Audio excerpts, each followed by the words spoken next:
Hello. Right now, I'd like to expound upon a very interesting statement made by Jesus.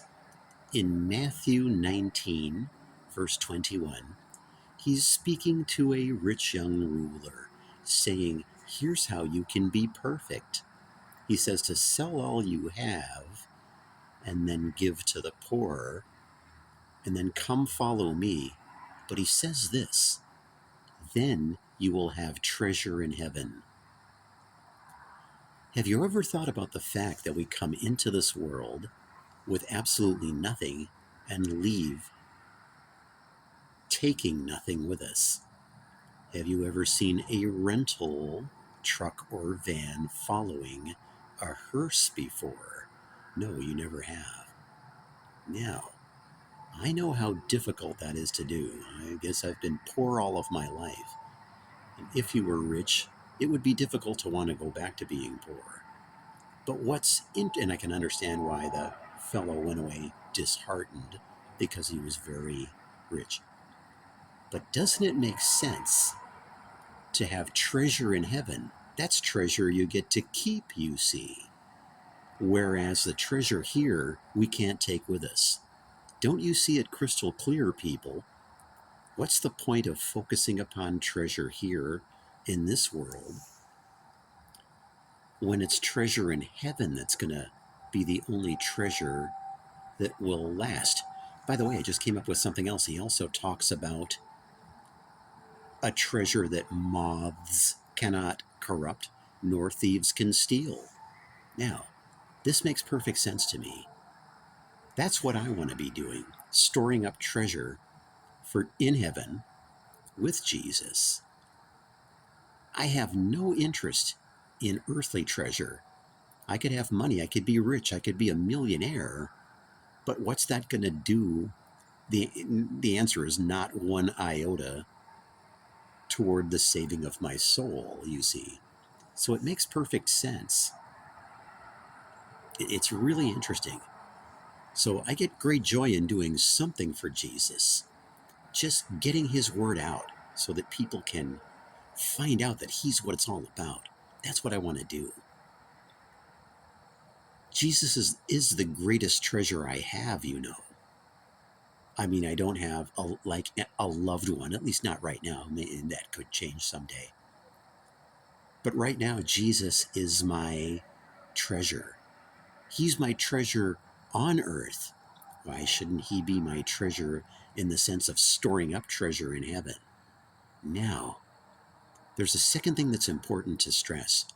A lot of churches think that you can just say a sinner's prayer and you're going to be good to go. Remember, Jesus said that even if you're casting out demons in his name, he could still in the end say that he never knew you. And he talked about working iniquity. See, we have to be sold out to God, living for him, and very mindful as to whether we're doing anything that may be displeasing to him, you see. We want him to say, "Well done, good and faithful servant. Enter into my joy." We don't want him to say that he never knew us, you see. What matters in this life more than being with him in the end, you see? I believe this is what the devil wants us not to think about.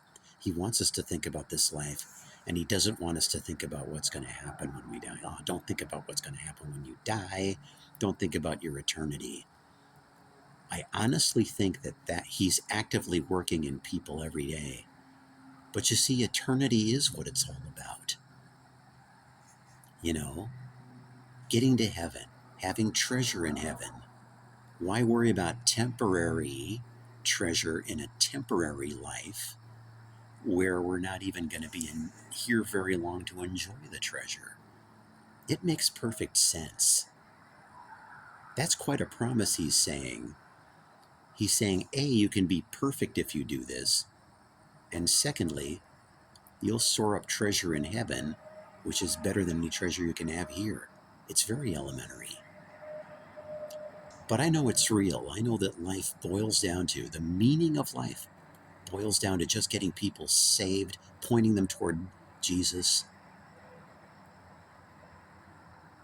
Life boils down to the Bible and doing what it says in it and realizing that it's powerful and that it's real and that it is what matters. We should also realize that, we're going to be judged in the end and everything. Our life's going to be examined. We can't even so much as speak an idle word. God could bring that up later. But it's wonderful, though.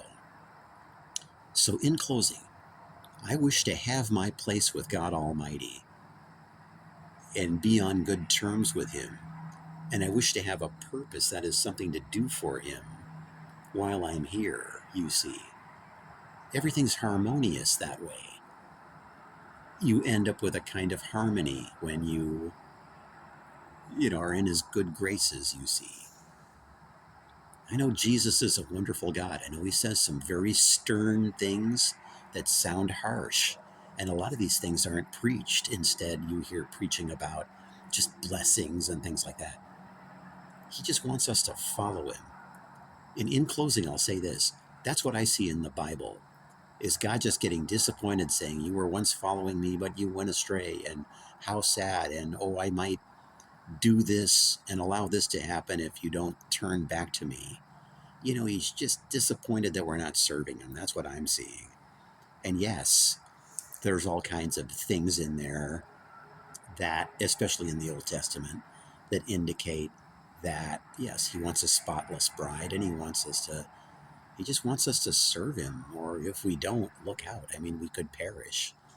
You know, we've really got to have a heart for God and for Jesus. It's important to just go all out for Him and say, Jesus, I want to just follow you all out, even become a fanatic if I can. I think that's what more of us need to do, is to mean business about following Him and to really ask Him, Jesus, what can I do for you in this life? How can I further your kingdom? That's what we need to be asking Him. We need to know how we can further His kingdom and be of good use to Jesus.